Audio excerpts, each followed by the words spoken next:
السلام عليكم ورحمة الله وبركاته. الحمد لله رب العالمين والصلاة والسلام على سيد المرسلين نبينا محمد وعلى آله وصحبه أجمعين. அன்புக்குரிய சகோதர சகோதரிகளே, வாட்ஸ்அப் குழுமத்தின் ஊடாக பல பாடங்களை நாங்கள் பார்த்து வருகின்றோம். இஸ்லாத்தின் அடிப்படைகள், மார்க்கத்திலே தடை செய்யப்பட்டவைகள், ஏகத்துவம், கொள்கை விளக்கம் போன்ற பல தலைப்புகளிலே பாடங்களை நாங்கள் பார்த்தோம். இன்ஷா அல்லாஹ் அடுத்ததாக அல் ஆதாப், இஸ்லாமிய ஒழுக்கங்கள் என்ற தலைப்பிலே நாங்கள் பாடங்களை பார்க்க இருக்கிறோம். அல்லாஹ் சுப்ஹானஹு வ தஆலா அவைகளை சிறப்பான முறையிலே கேட்டு பயன்பெறுவதற்கு அனைவருக்கும் தௌஃபீக் செய்வானாக. அல் ஆதாப் என்ற புத்தகம் ஷேக் ஃபுஆத் இப்னு அப்துல் அசீஸ் அல் ஷல்ஹூப் அவர்களுக்குரியது. இந்த புத்தகத்திலே அவர்கள் அன்றாட எமது வாழ்க்கையிலே கடைபிடிக்க வேண்டிய பல ஒழுக்கங்களை அவர்கள் தொகுத்து வழங்கியிருக்கின்றார்கள். ரசூலுல்லாஹி ஸல்லல்லாஹு அலைஹி வஸல்லம் அவர்கள் ஒவ்வொரு சந்தர்ப்பத்திலும் கடைபிடிக்க வேண்டிய ஒழுக்கங்களை எமக்கு கூறியிருக்கின்றார்கள்.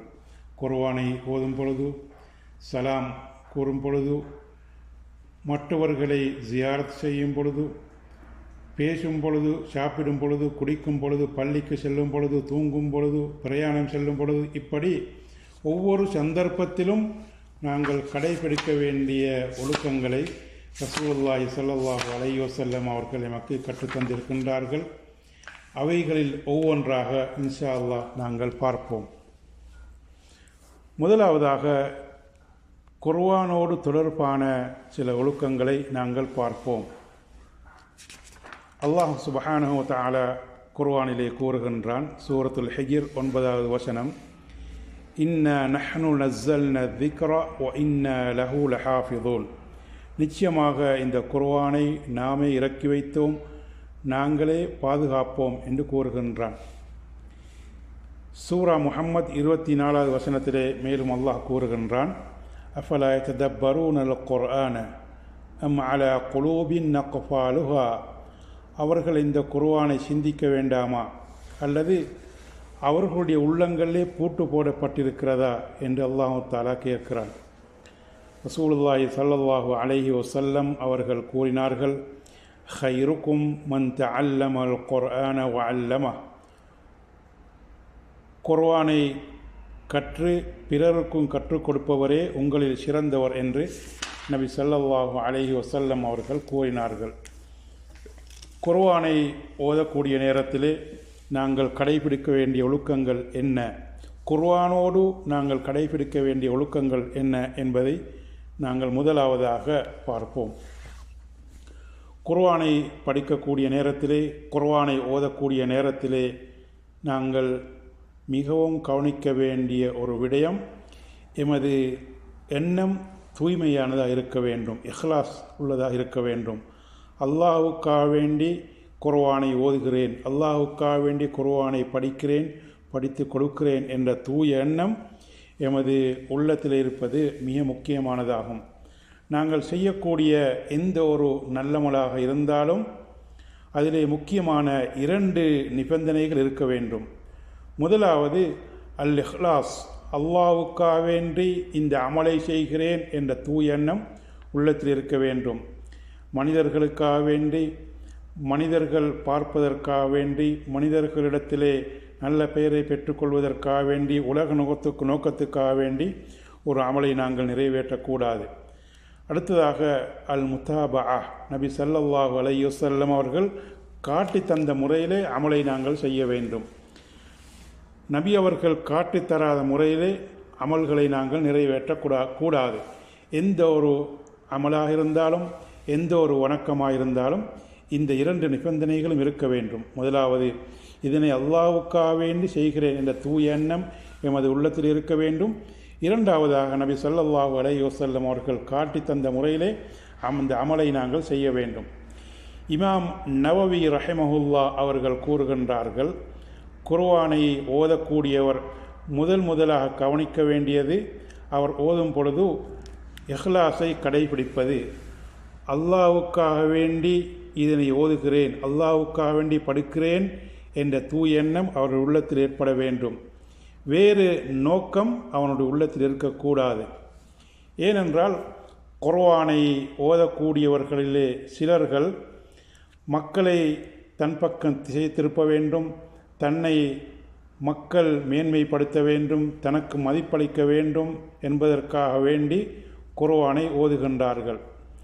இவ்வாறு மக்களுக்காக வேண்டி மனிதர்களுடைய மதிப்பை பெற்றுக்கொள்வதற்காக வேண்டி ஒருவர் குர்ஆனை ஓதினால் அது அவருக்கு பாவமானதாக மாறிவிடும்.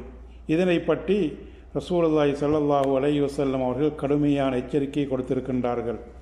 முஸ்லிமிலே பதிவாக இருக்கக்கூடிய ஒரு முக்கியமான ஒரு ஹதீஸ், அபூ ஹுரைரா ரலியல்லாஹு அன்ஹு அவர்கள் அறிவிக்கின்றார்கள், இன்ன அவ்வலன் நாஸ் யுக்தா அலைஹி யௌமல் கியாமா அலைஹி ரஜுலுன் உஸ்துஷ்ஹித. மறுமை நாளிலே முதலாக அல்லாஹு தஆலா விசாரணை செய்வது அல்லாஹ்வுடைய பாதையிலே போராடி தனது உயிரை தியாகம் செய்த ஒரு ஷஹீதாகும். அல்லாஹு தஆலா அந்த மனிதனுக்கு கொடுத்த அருட்கொடைகளை எடுத்து கூறுவான். அப்பொழுது அந்த மனிதன் அதனை ஏற்றுக்கொள்வான். இந்த அருட்கொடைகளை கொண்டு என்ன செய்தாய் என்று அல்லாஹு தஆலா கேட்பான். அதற்கு அந்த மனிதன் கூறுவான், யா அல்லாஹ், உனக்காக வேண்டி நான் யுத்தம் செய்து எனது உயிரை தியாகம் செய்தேன், நான் ஷஹீதாகிவிட்டேன் என்று கூறுவான். அதற்கு நீ பொய் கூறுகின்றாய், உன்னை வீரன் என்று சொல்ல வேண்டும் என்பதற்காக வேண்டித்தான் நீ போராடினாய் என்று அல்லாஹு தஆலா கூறுவான். பின்னர் அந்த மனிதனை நரகத்திலே நுழைவிக்குமாறு அல்லாஹு தஆலா கூறுவான். அதற்கு பின்னால் முகங்குப்பர இழுத்து செல்லப்பட்டு அவன் நரகத்திலே வீசப்படுவான். மற்றொரு மனிதன் மார்க்க கல்வியை கற்று அதனை பிறருக்கு கற்றுக் கொடுத்து குர்ஆனை ஓதிய ஒரு மனிதன் அல்லாஹு தஆலா இடத்திலே இந்த மனிதன் கொண்டு வரப்படுவான். அந்த மனிதனுக்கு கொடுத்த அருட்கொடைகளை அல்லாஹு தஆலா கூறுவான். அதனை அந்த மனிதன் ஏற்றுக்கொள்வான். இந்த அருட்கொடைகளை என்ன செய்தாய் என்று அல்லாஹு தஆலா கேட்பான். அதற்கு அந்த மனிதன், நான் அறிவை கற்று பிறருக்கு அதனை நான் கற்றுக் கொடுத்தேன், உனக்காக வேண்டி குர்ஆனை ஓதினேன் என்று அந்த மனிதன் கூறுவான். அதற்கு அல்லாஹ் தஆலா கூறுவான், நீ பொய் கூறுகின்றாய், மக்கள் உன்னை ஆலிம் என்று கூற வேண்டும் என்பதற்காக வேண்டித்தான் நீ அறிவை கற்றாய். உன்னை மக்கள் காரி என்று கூற வேண்டும், குர்ஆனை அழகாக ஓதக்கூடியவன் என்று மக்கள் கூற வேண்டும் என்பதற்காக வேண்டி நீ குர்ஆனை ஓதினாய், அறிவை கற்றாய். எனவே அது உலகத்திலே உனக்கு கூறப்பட்டு விட்டது. மக்களெல்லாம் உலகத்திலே உன்னை ஆலிம் என்று கூறிவிட்டார்கள், உன்னை காரி என்று கூறிவிட்டார்கள். எனவே இந்த மனிதனை நரகத்திலே போடுமாறு அல்லாஹு தஆலா கூறுவான். உடனே முகம் குப்பர இழுத்து செல்லப்பட்டு அவன் நரகத்திலே வீசப்படுவான் என்று ரசூலுல்லாஹி ஸல்லல்லாஹு அலைஹி வஸல்லம் அவர்கள் கூறினார்கள். இந்த ஹதீஸை நாங்கள் பார்க்கும் பொழுது முக்கியமான நல்லமல்களை செய்த மனிதர்கள் நரகத்திலே தூக்கி எறியப்படுகின்றார்கள் என்பதை நாங்கள் பார்க்கின்றோம். எனவே அன்புக்குரிய சகோதர சகோதரிகளே, நாங்கள் நல்லமல் செய்யும் பொழுது, வணக்கங்கள் செய்யும் பொழுது மிகவும் கவனிக்க வேண்டிய ஒரு விடயம், எமது உள்ளத்திலே முகஸ்தூதி வந்துவிடக்கூடாது. மனிதர்களுக்காக வேண்டி செய்கிறேன் என்ற எண்ணம் எமது உள்ளத்திலே வந்துவிடக்கூடாது. ஒரு மனிதன் அல்லாஹ்வுக்காக வேண்டி தனது உயிரை தியாகம் செய்வது, ஷஹீதாகுவது மிகப்பெரிய நல்லமலாகும். ஆனால் அதிலே முகஸ்தூதி கலந்ததின் காரணமாக அல்லாஹ் தஆலா அந்த மனிதனை நரகத்திலே தூக்கி எறிகின்றான். அதே போன்று குர்ஆனை படித்து அதனை பிறருக்கு கற்றுக் கொடுப்பது அல்லாஹ் தஆலாவிடத்திலே மிக விருப்பமான சிறந்த அமலாகும். ஆனால் அதனை மற்றவர்களுக்காக வேண்டி நிறைவேற்றுவதின் காரணமாக, அல்லாஹ்வுக்காக வேண்டி தூய முறையிலே நிறைவேற்றாததின் காரணம் அல்லாஹ் தஆலா அந்த மனிதனை நரகத்திலே தூக்கி எறிகின்றான். இதே போன்று அல்லாஹ் சுப்ஹானஹு வ தஆலா அவனுக்காக வேண்டி எந்த அமல் நிறைவேற்றப்படவில்லையோ அதனை அல்லாஹ் தஆலா ஏற்றுக்கொள்ள மாட்டான். எனவே நாங்கள் செய்யக்கூடிய நல்லமல்கள் அல்லாஹ்வுக்காக வேண்டி மாத்திரம் இருக்க வேண்டும். அதில் எந்த ஒரு உலக நோக்கமும் இருக்கக்கூடாது. எனவே அல்லாஹ் சுப்ஹானஹு வ தஆலா அவ்வாறு எமது அமல்களை செய்வதற்கு தௌஃபீக் செய்வானாக. வாஹிர் தஅவானா அல்ஹம்துலில்லாஹி ரப்பில் ஆலமீன். அஸ்ஸலாமு அலைக்கும் வரஹ்மத்துல்லாஹி வபரகாத்துஹு.